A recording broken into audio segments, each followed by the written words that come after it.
एक ऐसी सज़ा हमको दी जा रही है।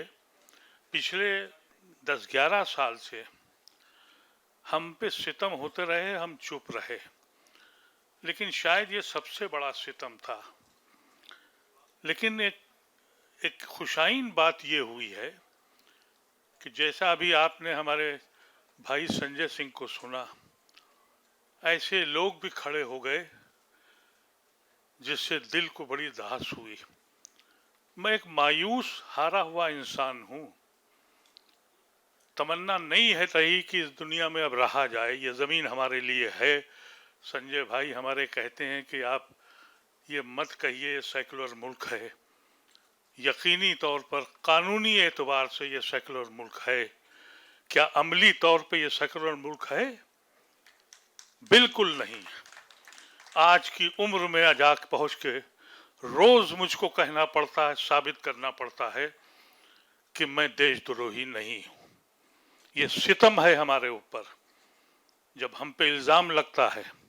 आपने जिक्र किया कि यहाँ 2 कानून है। अली मेरे बहुत अजीज दोस्त राजा सुलेमान का बेटा है, उसको क्या सजा दी गई और क्या सजा उसको दी गई जिसके लिए आपने जिक्र किया। यहाँ बहुत सी बातें हुई, लेकिन मैं 2-3 बातें आपसे कहना चाहता हूँ।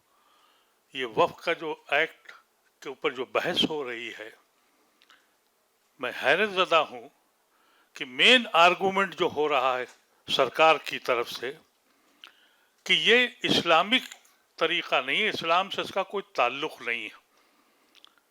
आज हम आपको बता दें ये वक्त कहाँ से आया है, उन हजरात से जिनको औकाफ के बारे में मालूम नहीं है। कुरान की जब एक आयत नाजिल हुई कि तुमने जो अच्छे काम किए हैं उसके सवाब तुमको मिलते रहेंगे, तो सहाबी एक थे, वो रसूलुल्लाह सल्लल्लाहु अलैहि वसल्लम के पास गए। उनका जब इंसान मर जाता है तो उसके गुनाह और उसकी अच्छाइयाँ सब खत्म हो जाती हैं। ये क्या बात है कि अच्छाइयाँ जुड़ती जाएंगी? उनका तुम अगर कोई ऐसे कार्य खैर करते हो और कोई इंसानियत को भला करने के लिए कुछ करते हो तो तुम्हारी बुराइयां तो खत्म हो चुकी हैं, तुम इस दुनिया से जा चुके हो, लेकिन उसका सवाब तुमको मिलता रहेगा जब तक कयामत में हिसाब नहीं होगा। उन सहाबी ने उस वक्त, वो बहुत बड़े वहाँ के काश्तकार थे, बहुत बड़ा उनका बाग था, उसको उन्होंने अल्लाह के नाम पे वक्फ कर दिया। और जब ये कहा जाए कि ये वक्फ जो है ये इस्लामिक कानून नहीं है, रसूलुल्लाह सल्लल्लाहु अलैहि वसल्लम के ज़माने से ये वक्त हो रहा था, और कहा गया नहीं ये ट्रस्ट है। ट्रस्टी तो आप बदल भी सकते हैं, ट्रस्टी अपना काम करता है। अल्लाह की ज़मीन को, अल्लाह को कौन बदल सकता है? लेकिन बहस इस पे हो रही है, और इसलिए हो रही है कि ये इस्लामिक लॉ नहीं है, इस्लाम से ताल्लुक इसका नहीं है। और अगर ये साबित कर लिया और हमारी अदालत ने इसको मान लिया तो इस मुल्क से आर्टिकल 26 की ज़रूरत नहीं है। ऐलान कर दिया जाए कि न हमें 26 चाहिए, न हमें 25 चाहिए, न 28 चाहिए, न 29 चाहिए, न 30 चाहिए। ये सिर्फ इसलिए कि तुमको, हमको जो हक दिया गया है आर्टिकल 26 में, उसको साबित कर दिया जाए कि ये इस्लामिक लॉ नहीं है। इस पे बहस होगी आज। मैंने पूरे 3 दिन सुना और मुझे अंदाजा हो गया कि ये क्या करने जा रहे हैं। अब अगर अदालतें भी ऐसे ही फैसले देंगी, मुझे उम्मीद है कि नहीं होगा, लेकिन अगर हो गया तो इस मुल्क में मेरे लिए बचा क्या है? कुछ चीज बची है जिस पे हम कहें कि हमें गर्व है अपने मुल्क पर? आज हम वाकई ये कहते हैं कि आज हम अपने शायद गलती की थी। आपने ठीक कहा, ये मुल्क हम सब का था, लेकिन सजा हमको सिर्फ इस बात की दे रहे हो कि हमने जुना का ठुकरा दिया? सजा तुम इसलिए दे रहे हो कि हमने गांधी को अपना लिया, इसलिए रोज हमसे पूछते हो? कोई जगह ऐसी है? वक्फ छोड़ दीजिए, एनिमी प्रॉपर्टी लाए, कांग्रेस लाई थी, हमने नहीं आने दिया था, उस वक्त हम पार्लियामेंट में थे। ये पार्टी जैसी आई उसने कहा एनिमी प्रॉपर्टी ले आई। एनिमी प्रॉपर्टी का मतलब यह है कि अगर कोई शख्स पाकिस्तान चला गया है और उसका भाई जिना को ठुकरा कर नेहरू के पास आ गया है, उसकी प्रॉपर्टी भी छीन ली जाएगी। यही अली खान का बाप पूरी जिंदगी लड़ता रहा अपनी जायदाद के लिए, उसकी जायदाद भी इसलिए छीन ली, वो कभी हिंदुस्तान के बाहर पासपोर्ट नहीं लिया, उनके बाप पाकिस्तान चले गए थे, पासपोर्ट भी नहीं लिया था उन्होंने, वहाँ उसकी जायदाद का झगड़ा करते रहे। ये हर जगह उस जगह टोच करते हैं कि जहां आप भिखारी ही बने रहें। 2013 का जो अमेंडमेंट एक्ट था, मैं उसका मेंबर था, उसको बीजेपी ने भी यूनानिमसली पास किया था, अकाली दल वाले भी मेंबर थे, उन्होंने पास किया था। उसमें हमने ये प्रोविजन रखे थे कि इसको मजबूत किया जाए। इस सरकार को ये अंदाजा हुआ कि अगर कहीं ये मुसलमान औकाफ की ज़मीनों को समझ गए और बचा ले गए तो ये भीख मांगने वाली कौम नहीं, भीख देने वाली बन जाएगी। और यही मकसद था इस एक्ट को लाने का। ये जो लड़ाई हुई है जिसमें आज बहुत नौजवान बच्चों ने भी हिस्सा लिया, खुशी इस बात की है, हमसे लोगों ने कहा कि भाई संजय जी है नहीं यहाँ। मैंने अपने साथी से कहा संजय सिंह को ये मालूम है कि अदीब साहब का फंक्शन है, वो आएंगे, और मेरा भरोसा पूरा हुआ। ये मेरा भाई ऐसा भाई था, हमको ज़रूरत है इस वक्त आपकी, और हक बात यह है कि आपको हमारी ज़रूरत है। आप भी उतने ही देशद्रोही हैं जितने मोहम्मद अदीब है, आप उतने ही देशद्रोही हैं। तो ये अमल करना है। अगर फर्ज कीजिए ये एक्ट अगर स्टे नहीं मिलता है, हमारे भाई जावेद ने कहा इलाहाबाद बिहार में हमको अपनी कुव्वत दिखानी है। हम लोगों ने ये फैसला किया है, हमारी दोनों ऑर्गेनाइजेशन ने, हम महीनों महीनों वहाँ लगाएंगे, घर घर जाएंगे। आप जितने हजरात हैं अमल करिएगा, सिर्फ घर में बैठ के मातम मत करिए, बोलना सीखिए। मेरी सेहत को देखिए, मेरी उम्र को देखिए, 3 मुकदमे मेरे ऊपर चल रहे हैं, और 3 मुकदमे 2 तो वापस हो गए हैं, एक अभी भी है। इसलिए कि तय कर लिया है कि अगर मेरी जिंदगी की आखिरी सांसें तिहाड़ जेल में गुजरनी है तो गुजारूंगा। ये फैसला आपको करना पड़ेगा,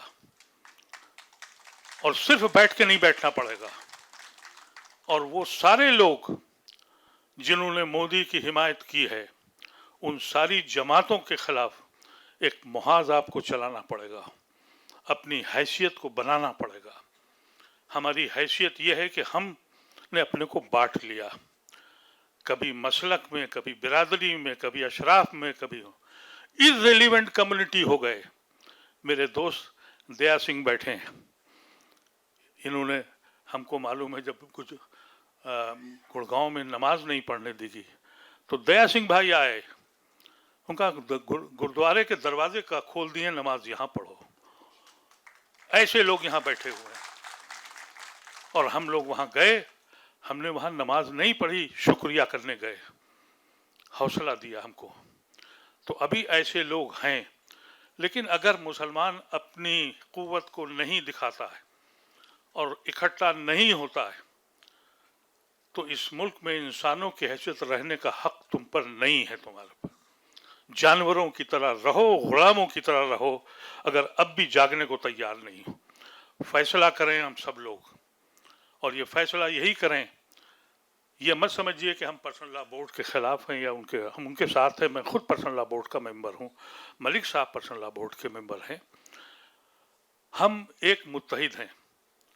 हमारा यह कहना था कि हमको अपने हिंदू भाइयों को, नॉन मुस्लिम भाइयों को वक्फ के बारे में बताना है। मैं जिस सोसाइटी में रहता हूँ अच्छे लोग हैं वहाँ, और जब मैंने उनसे बात करी, मैं अकेला मुस्लिम हूँ उसका, जब उनसे बात करी तो उनको वक्फ के बारे में मालूम ही नहीं था। अच्छे लोग हैं। उनका भाई आप लोग तो जिस जमीन पे कब्जा करते हैं वो हो जाता है। जब उनको पूरा समझाया, उनका ये तो सितम है। तो हम लोग ये समझते हैं कि ये जो शुरुआत हम लोग कर रहे हैं, ये कहा गया कि हम लोग दिल्ली में कर रहे हैं, ऐसा नहीं है, हर जगह जा रहे हैं। और मेरा एक ख्वाहिश है मेरी, मैं अपने सारे लीडरों से, अशोक भाई से और सबसे मैं चाहता हूँ, मैं लखनऊ जाना चाहता हूँ, मैं योगी को बताना चाहता हूँ कि हम तुमसे डरे नहीं। और लखनऊ में हम हिंदुस्तान के हर दानिश्वर को ले जाना चाहते हैं। उसकी औकात क्या है? जो आदमी अपनी एफआईआर के ऊपर पार्लियामेंट में रोते गए, वो हमको चैलेंज कर रहा है। और हमारे मुसलमान खौफ से कह रहे हैं अदीब साहब यहां मत आइएगा। तो मेरी एक ख्वाहिश है, आईएमसीआर की तरफ से भी और एपीसीआर हम लोगों ने तय किया है कि हम अगले महीने लखनऊ जाएंगे और उससे मुकाबला करेंगे, उस जाहिल इंसान से जिसने हिंदुस्तान के अंदर अभी तक बिल पास नहीं हुए। लेकिन अभी एक साहब ने बताया और हकायक हैं, नेपाल से मिले जितने मदरसे हैं बुलडोजर चल रहे हैं, खामोशी है। और उसके बाद 2 या 3 महीने हमारा पड़ाव बिहार में होगा, सड़कों पे हम जाएंगे। और ये जो जैन चौधरी है, इसका बाप मेरा दोस्त था, ये कहता था मुझे प्रोटेक्शन दो, उसको भी सबक सिखा रहा है। जब तक आप इन लोगों को सबक नहीं सिखाएंगे, ये सियासी लोग हमको इसलिए इर्रेलेवेंट समझते हैं। बहुत कम लोग ऐसे हैं जो मुसलमान का नाम ले रहे हैं। बड़े बड़े लीडर जब हम पे सितम होता है तो कहते हैं माइनॉरिटीज के साथ बहुत कुछ हो रहा है। मुसलमान कहते हुए डर लगता है उनको, वो डरते हैं कि कहीं ऐसा ना हो कि हमारा हिंदू वोट चला जाए। एक तरह से अपनी हिंदू कम्युनिटी को बदनाम करते हैं। ये कहना चाहते हैं कि हिंदू कम्युनिटी कम्युनल है, 90-80% हिंदू जो है वो सेकुलर है, लेकिन नाम लेने से डरते हैं। इसलिए एक कुव्वत बन के दिखाना है। हम लोग जो भी कर रहे हैं, अदालत पे जरूर जाएंगे, लेकिन ये न समझें कि अदालत का वो फैसला हम मान लेंगे जो हमने बाबरी मस्जिद पे मान लिया, अदालत का वो फैसला हम मान लेंगे जो हमने अलीगढ़ पे मान लिया था।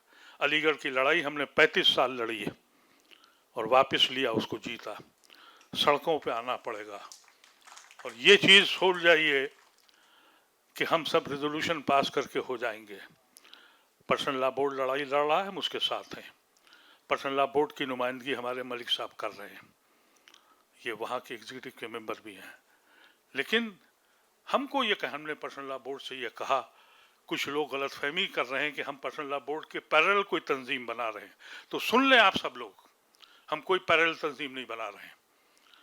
पर्सनल लॉ बोर्ड शरीयत के तहफ़्फ़ुज़ के लिए बनी है, उनकी जिम्मेदारी है कि वो शरीयत को बचाएं। और मेरी जिम्मेदारी एज ए इंडियन, हिंदुस्तानी मुसलमान के, कि मैं अपने हिंदू भाइयों को बताऊं और उनके साथ मिलकर लड़ूं, जब ही आपको कामयाबी होगी। इसलिए हम लोग उनके मीटिंगों में भी जाते हैं, उनको सपोर्ट भी करते हैं, लेकिन हम इसको हिंदू मुस्लिम मसला नहीं बनने देंगे जो बीजेपी चाहती है कि ये हिंदू मुस्लिम मसला नहीं है, ये संवैधानिक मसला है।